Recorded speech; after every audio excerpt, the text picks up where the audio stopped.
আসসালামু আলাইকুম সবাইকে ওয়েলকাম করছি যুবরাজ খান আবির। আশা করি সবাই বেশ ভালো আছেন। পিএসজির কাছে যে ইন্টার মায়ামি কোনো পাত্তাই পাবে না এটা কিন্তু ক্লিয়ারই ছিল এবং ধারণা সবাই করেই ফেলছিল যে একটা বড় লেভেলের চুনা খাবে আসলে ইন্টার মায়ামি এবং সেটাই হয়েছে।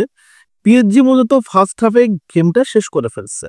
তারা ফার্স্ট হাফে 4-0 গোল লাগাইছিল এবং সেটাই কিন্তু শেষ পর্যন্ত final result 4-0। Inter Miami first হাফে আসলে কিছুই করতে পারে নাই, কোনোভাবে কোনো সুযোগ তৈরি করতে পারে নাই। ফার্স্ট হাফে বলের দখল ছিল সর্বোচ্চ মনে হয় 24 কি 26%, বাকিটা টোটাল ডোমিনেট করছে হচ্ছে পিএসজি। পিএসজির ডিফেন্স লাইন আপ খুবই শক্ত, মিডফিল্ড দুর্দান্ত এবং আক্রমণভাগ ভয়ঙ্কর। এবং এই টিমের এগনেস্টে বর্তমান কোনো টিমে দাঁড়াতে পারবে না, এটা জানা কথা। চ্যাম্পিয়ন্স লিগ জয়ী দল, সেইখানটাতে তারা দুর্দান্ত একটা আসলে কনফিডেন্ট নিয়ে রাউন্ড অফ 16-এ গ্রুপ চ্যাম্পিয়ন হয়ে আসছে। যদিও তারা গ্রুপ স্টেজে হারছিল হচ্ছে বোটাফোগোর কাছে 1-0 গোলে, এরপর থেকে তারা দুর্দান্ত কামব্যাক করছে। তারা আমরা দেখছি অ্যাটলেটিকো মাদ্রিদকে 4-0 গোলে উড়াইছে। সো এই ম্যাচটা নকআউট স্টেজে পিএসজির সাথে ইন্টার মায়ামির ম্যাচটাই ছিল একটা হরিফিক একটা ম্যাচ। এবং মেসি যখন খেলা শুরু হয় তার আগে সুয়ারেজের সাথে যেভাবে হাসি খুশি ভাবে মাঠে আসতেছিল, বাট এটা বেশিক্ষণ টেকে নাই। ফার্স্ট হাফের ভেতরেই কিন্তু মেসির এই যে হাসি মুখটা একদম মলিন হয়ে গেছে এবং যখন মাঠ ছাড়ছিল তখন রাজ্যের হতাশা থাকবেই, কারণ একটা প্লেয়ার মিলে কখনো একটা ম্যাচ জিতাতে পারে না, একটা টিমটাকে উইন করতে পারে না। মেসি ছাড়া এই টিমের প্রত্যেকটা প্লেয়ারই এক একটা খাম্বা। ইন্টার মায়ামি টিমটা শুধু একটা নাম, তাছাড়া এই টিমের ভিতরে না আছে কোনো স্ট্রেংথ, না আছে কোনো অ্যাগ্রেশন এবং না আছে তাদের জিতার মেন্টালিটি। এবং এই টোটাল টিমটা পিএসজির কাছে যে আরো বেশি গোল খায় নাই, আরো বড় ব্যবধানে হারে নাই, এটা হচ্ছে সবচেয়ে বড় কথা। এবং সম্মান নিয়ে যে মাঠ ছাড়ছে এটা কিন্তু অনেক বড় একটা ব্যাপার মেসির জন্য। এই ম্যাচে যদি পিএসজি যেভাবে ফার্স্ট হাফটা খেলছে, এই সেম কম্বিনেশন বা এই সেম ভাবে যদি সেকেন্ড হাফটা খেলতো তাহলে আরো বেশি গোল হতে পারতো।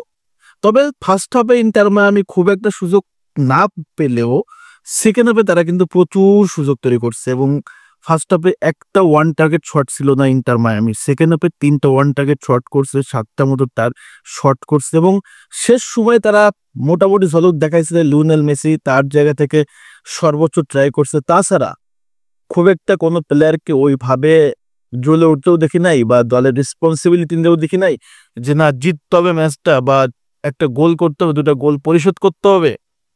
এই টাইপের ক্ষিপ্রতা, এই টাইপের মেন্টালিটি আসলে এই ম্যাটেরিয়ালসটা ইন্টার মায়ামির ভিতরে নাই।